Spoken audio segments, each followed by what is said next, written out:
Rema hari ini, Mazmur 51 ayat 13.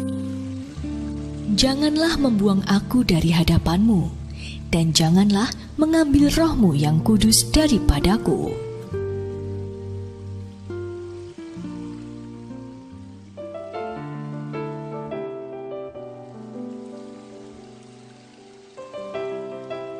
Bagi Yoel, hal kerohanian hanyalah sebuah rutinitas. Sedari kecil ia memang terbiasa beribadah ke gereja setiap minggu. Namun tidak ada sesuatu yang istimewa bagi Yoel.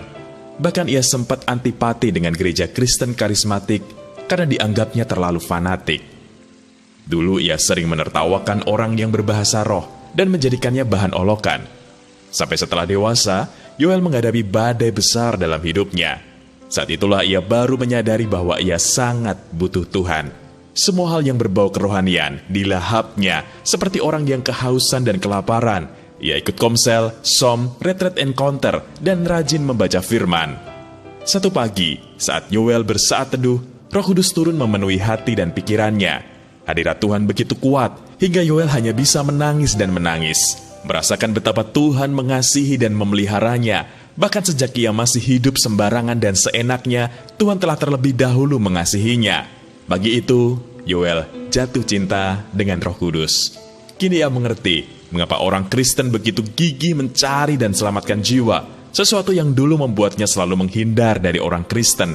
Sebab hanya cinta Roh Kuduslah yang sejati, cinta yang begitu murni tanpa syarat, cinta yang sanggup memulihkan, mengubahkan, dan menyelamatkan.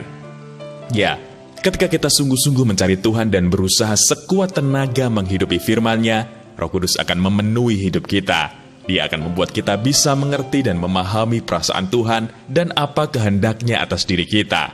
Tak ada seorang pun yang bisa tahan untuk tidak jatuh cinta padanya setelah mengenalnya. Ungkapan hati Daud yang begitu mencintai Roh Kudus dalam Mazmur pasal 51 ayat 13 seakan mewakili apa yang kita rasakan.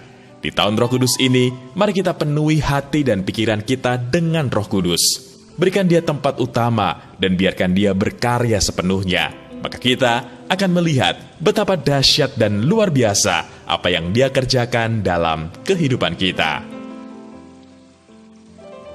Apa yang bisa Anda jelaskan tentang Roh Kudus? Ingatkah Anda kapan dan bagaimana Anda jatuh cinta pada Roh Kudus? Apa yang terjadi dalam hidup Anda setelahnya?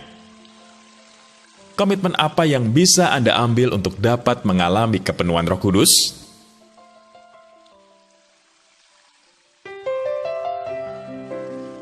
Tuhan Yesus, sungguh kami mengucap syukur atas Roh Kudus-Mu yang telah Kau anugerahkan pada setiap kami. Roh penolong yang lemah lembut dan begitu sabar menuntun kami, yang senantiasa menghibur dan menguatkan kami. Kami mencintai-Mu Roh Kudus, tinggal dan berkaryalah sepenuhnya dalam hidup kami. Di dalam nama Tuhan Yesus, kami berdoa. Amin. Kita akan jatuh cinta kepada Roh Kudus ketika kita mengalami kepenuhan Roh Kudus.